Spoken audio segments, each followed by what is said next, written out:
வணக்கம். நான் டாக்டர் ஜெஸி. இன்னைக்கு ஸ்ட்ரெஸ், டிப்ரெஷன்ல இருக்கிறவங்களுக்கான ஒரு பதிவு தான் இன்னைக்கு சொல்றேன். அப்படியே சொல்லிட்டு உங்க வாழ்க்கையில அதே இடத்துல உட்கார்ந்துட்டு இருக்காதீங்க. ஸ்ட்ரெஸ்ஸை பொறுத்த வரைக்கும் ஒரு அழகான ஒரு ரிவர் போயிட்டு இருக்குன்னு வச்சுக்கோங்களேன்.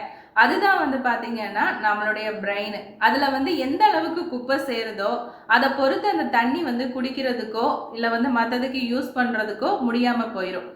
ஸோ அதே மாதிரி தான் நம்மளுடைய பிரெயின்ல நம்ம தேவையில்லாத குப்பைகளை கொட்டிட்டு இருக்கும்போது அது நமக்கும் ஆபத்து, நம்ம சார்ந்தவங்களுக்கும் ஆபத்து. ஸோ அதனால அந்த இடத்துல எவ்வளவு குப்பையை கொட்டணும் அப்படிங்கிறத நீங்களே முடிவு பண்ணுங்க.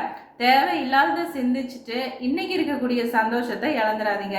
என்ன சொன்னாலும் ஒரு சிலருக்கு பார்த்தீங்கன்னா அந்த விஷயத்துல இருந்து அவங்களால வெளியில வரவே முடியாது. ஆனா ஒரே ஒரு விஷயம் உண்மை என்ன அப்படின்னா, உங்களால மட்டும்தான் சந்தோஷமா வச்சிருக்க முடியும். அதை நீங்க நினைச்சிட்டீங்க, அதை உணர்ந்துட்டீங்க அப்படின்னா அந்த ஸ்ட்ரெஸ்ல இருந்து ஈஸியா வெளியில வந்துடுவீங்க.